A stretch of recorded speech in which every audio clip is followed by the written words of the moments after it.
time to clean up the clutter, and this morning we're helping you donate and recycle the items you no longer need or want. Erin Schneider is the queen of organization. Her blog, neatinyournest.com, has lots of great tips like the ones we're going to be sharing with you this morning. So spring cleaning's underway, right? Spring cleaning, yes. So I talk a lot about how to get rid of the items out of your house and figure out what you don't want, but then people need to know what to do with them once they figure out what they want to get rid of. And people know of Goodwill, Salvation Army, and ARC, but there's a lot of other specific sites that you can take specific items, right? Lots of places that are dedicated to getting things to people in need, so you can kind of choose where you want your items to go instead of just taking them to a general place. Okay, well, I just cleaned out my closet. I have bags of clothing, so let's start with clothing. All right.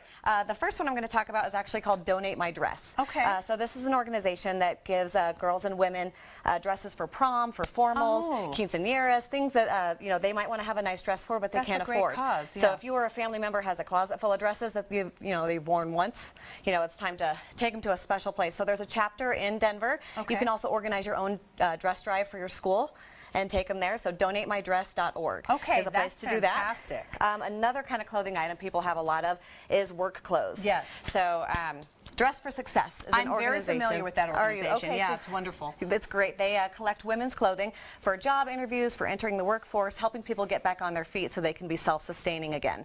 Now, Dress for Success does collect clothes for women, but on my website I have a couple listed that do it for men and women. So they take business suits, slacks, shoes in good condition, anything that people can really feel confident when they go back into the workforce. That's what I'm going to do, because I have a lot of suits that I put in the bag. It's a great organization. All right, let's talk about things like this. All right, paint. A lot of people have a pile of paint cans that are half empty, drying out, and there is actually a facility in Colorado Springs. It's run by the county. It's a hazardous waste disposal facility. So they take paint, but they also take deck stain, they take batteries, electronics, bleach, insecticides, and pretty much anything you can imagine, and they recycle them or they dispose of it in the safest manner. Yes, that's the safest manner really possible, because you can't throw any of this in the trash. And one example of the way they use paint is in El Paso County, they cover graffiti with it. So if you donate it, it goes to a good cause in the county just to kind of improve the, the community. That's a great tip. All right, let's talk about this, because obviously lots of families have like, a cabinet full of DVDs, and then the kids grow up and they don't want them anymore. You've got TV, you've got iPads, so we're not watching so I can get a shot of that. DVDs anymore. And so there's an organization, not Colorado-based, but you can mail DVDs to them. It's called KidFlix. They accept donations of kids' DVDs and send them to hospital pediatric units. So that is so nice. Their goal is to create a DVD library for every pediatric unit in the country. That's fantastic. I'm going to do that too. Yeah, this is why you know exactly where your donations are going to. Right. And let's get over even toys, kids' toys. All right. Now, stuffed animals are a tough one to donate. A lot of organizations will not take them. That's true. But Partners in Housing is a local organization that will. They assist the homeless community, so they take household goods, bedding, clothing, but also stuffed animals. Now, you just want to make sure that they're clean, in good condition. You can wash them, just so the kids who are getting them, you want to make sure they're safe. All right, so we have a list of those websites that we've just talked about. Let's move on to some other things.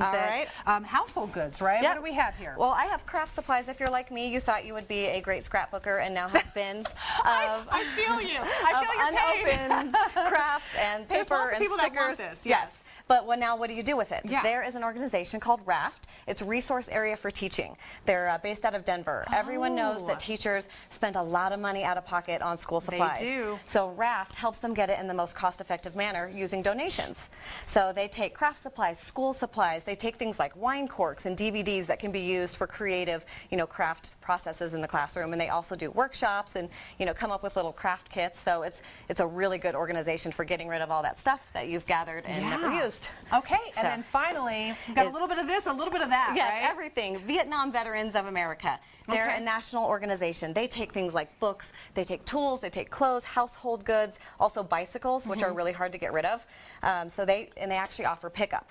So they will come and pick it up at your house. You don't have to take it to a donation site. So you just do a zip code search and schedule a pick it up. They'll pick it up for free. They'll give you a tax donation receipt, so they can donate pretty much everything. And those donations help fund programs to help veterans in need of any war, of any Army, Navy, Marines, anybody. Military branch. Yeah, exactly. Some great tips this way. When you're spring cleaning, you know exactly where your items are going to, and of course you've got your website for people to get all kinds of great tips. Tell them what it is. It's neatinyournest.com. I have more resources listed on the site, and if I can give one more recommendation, it's to start a donate and recycle drive with your school, church, neighborhood. Then you can gather everything up, and each person can go to one place. So you're not driving to a dozen different such a great places. You know, one idea. person takes stuffed Yeah. animals, one takes clothes, one takes paint. You can get rid of it all in 1 week, and it kind of builds a community partnership. Love this lady.